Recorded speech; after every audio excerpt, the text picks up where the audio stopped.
नमस्कार मंडळी, कोकण संवादच्या जागतिक पर्यटन दिन विशेष बातमीपत्रात आपल्या सर्वांचं मनपूर्वक स्वागत। मंडळी, पर्यटन दिन विशेष या संकल्पनेत दिनांक 27 सप्टेंबर हा दिवस जागतिक पर्यटन दिन तर 25 जानेवारी हा दिवस राष्ट्रीय पर्यटन दिन मानला जातो। जागतिक पर्यटन दिन जगभरात पर्यटनाचे महत्त्व आणि त्याचे सामाजिक, सांस्कृतिक, आर्थिक फायदे लोकांपर्यंत पोहोचविण्यासाठी साजरा केला जातो।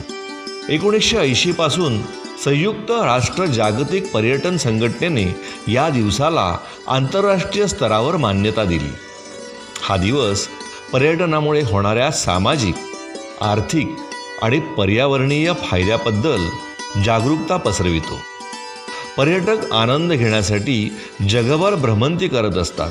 पर्यटनासाठी आपल्याकडील माणसे परदेशगमन करीत असतात आणि परदेशातील माणसे आपल्याकडे येत असतात। मात्र संपूर्ण जगात आपल्या देशाचे सौंदर्य अवर्णनीय आहे। इथली संस्कृती, परंपरा आपण जतन करून ठेवली आहे। आपल्या देशातील प्राचीन मंदिरे, कलाकुसर याला तोड नाही। येथील अनेक राज्यातील भूमींना, वास्तूंना ऐतिहासिक आणि पौराणिक महत्त्व आहे। महाराष्ट्रातील 36 जिल्ह्यातील काही निवडक भागाला महत्त्व आहे। त्यापैकी सिंधुदुर्ग, मुंबई, रत्नागिरी, पालघर या जिल्ह्यांना विस्तीर्ण किनारपट्टी लाभली आहे। येथील ॲग्रो टुरिझम ही संकल्पना आणि होमस्टे खूप जोरात सुरू आहे आणि जगातील कानाकोपऱ्यातून माणसे इथे पर्यटनाचा आनंद लुटण्यासाठी येत असतात। महाराष्ट्रातील पालघर जिल्ह्यात सफाळे येथे नेचर स्टे, पालघर येथे भास्करवाडी, वनराई, केळवे येथे विसावा या आणि अशा अनेक ॲग्रो टुरिझमवर आधारित रिसॉर्टवर येथील पर्यटक येथील परिसर पाहून झाल्याने सुंदर अनुभव घेण्यासाठी गर्दी करून असतात।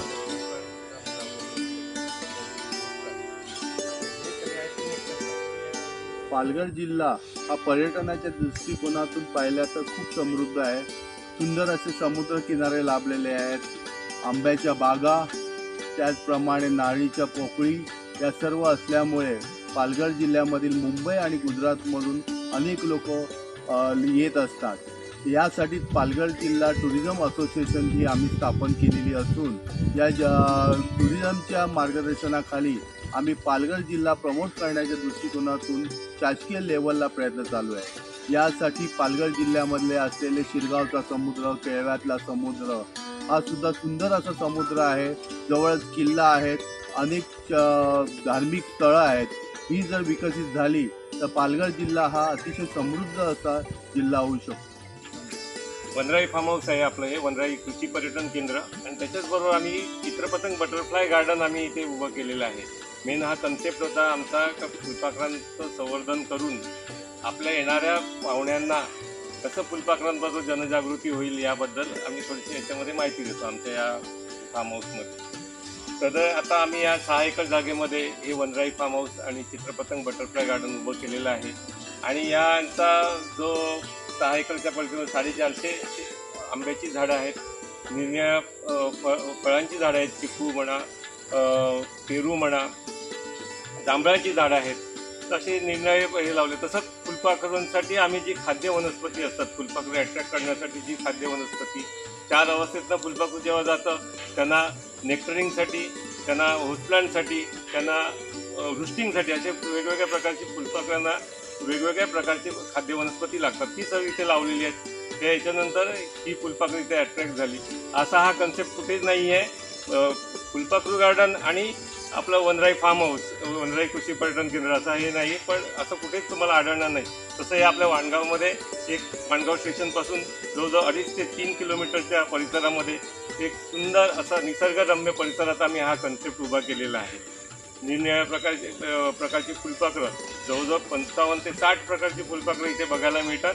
तसंच आंब्याच्या झाडांवरती आजूबाजूच्या परिसरामध्ये या जवळजवळ 1 ते 1.5 हजार संख्येच्या फुलपाखरं इथे जमा होतात। सगळे ही फुलपाखरं आणि यांचं मेन म्हणजे वैशिष्ट्य म्हणजे कॉंग्रिगेशन, हे कॉंग्रिगेशन तुम्हाला इथे बघायला मिळतं. कॉंग्रिगेशन म्हणजे यांची मिटिंग होते ती बघायला मिळते. कॉंग्रिगेशन जेव्हा होतं तेव्हा ही जी फुलपाखरं आहेत ती मायग्रेट होतात. 4 ते 5 प्रकारची फुलपाखरं इथे मायग्रेट होतात. टायगर जातीची फुलपाखरं आहेत, कॉमन क्रो आहे, ही सगळी फुलपाखरं मायग्रेट होतात.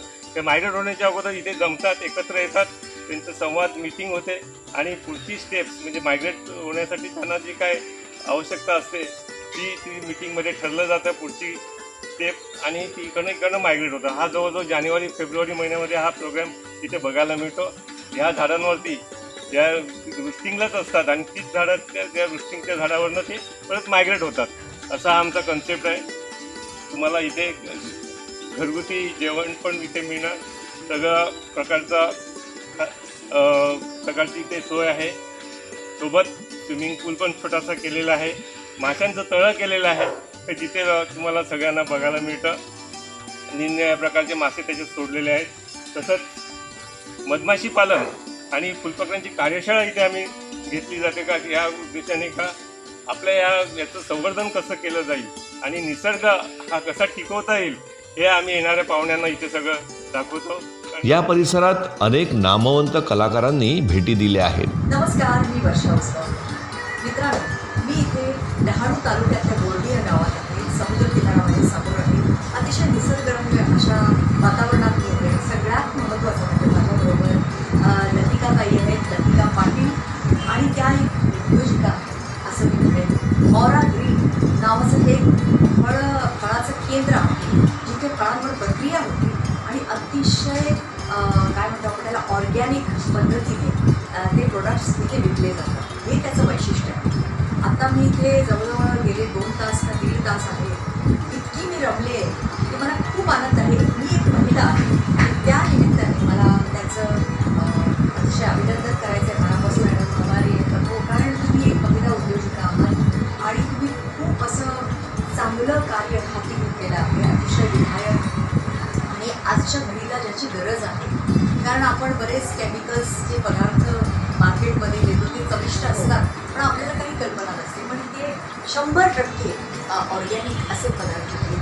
तुम्ही मला आता चिकू शेक पाजलात, नंतर मँगो चॉकलेट चिकूची चॉकलेट, चिकूचं लोणचं मी कधी आयुष्यात ऐकलं नव्हतं. अनेक लोणच्याचे प्रकार ऐकले आहेत, बघितले आहेत, पण चिकूचं लोणचं ते फारच सुंदर. मी सगळ्यांना सांगेन की याची चव तुम्ही अवश्य घ्यावी कारण ते खूप आपल्या भोजनात किंवा आपल्या एकूण आहारात चांगली चव आणेल. जसं तडका आपण म्हणतो, तडका काय करतो डाळीला, एक चव आणतो, तसं ती चव आणेल. आणि तुम्हाला खूप शुभेच्छा.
परदेशातही जाताना भारतीय पर्यटक सुखावून जातो. बँकॉकला safari world, dream world, Alcazar show, Thai massage एक अविस्मरणीय अनुभव देतात.